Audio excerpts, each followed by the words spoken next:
Cassie fears for her safety after Diddy's shocking federal trial verdict.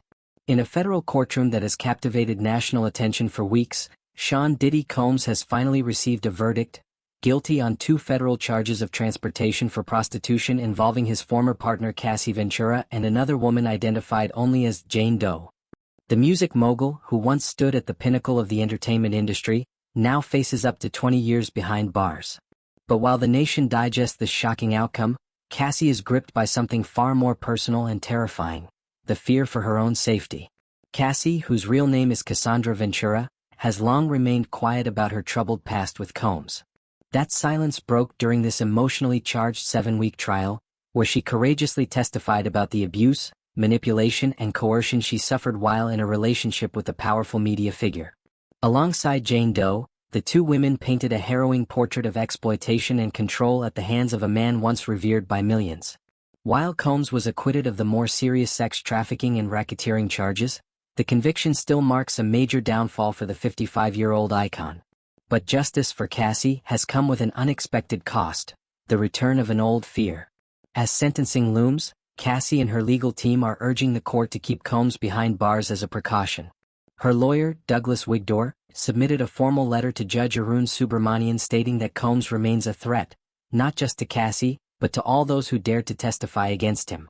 Ms. Ventura believes that Mr. Combs is likely to pose a danger to the victims who testified in this case, including herself as well as to the community, the letter reads, according to People magazine.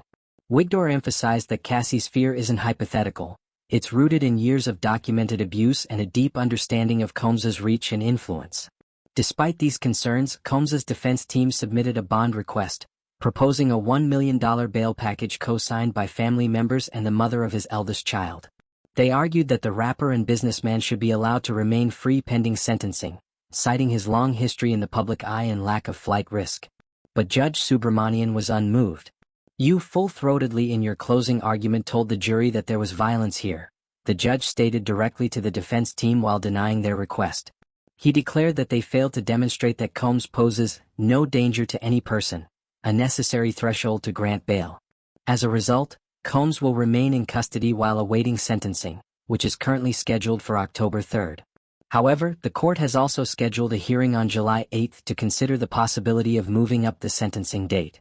The courtroom drama, however, is only one layer of a much larger, more painful reality for Cassie. Sources close to her say that she has been struggling emotionally since the trial began and is now even more anxious following the verdict.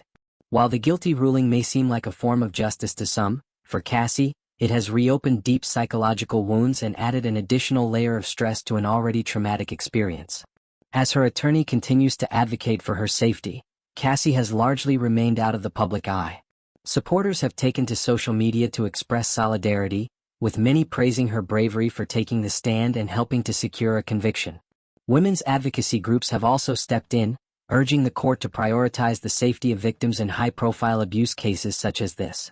Legal experts say that while Combs avoided the harshest charges, the implications of the guilty verdict are monumental, not just for his career, but for the broader conversation around power, abuse, and accountability in the entertainment industry.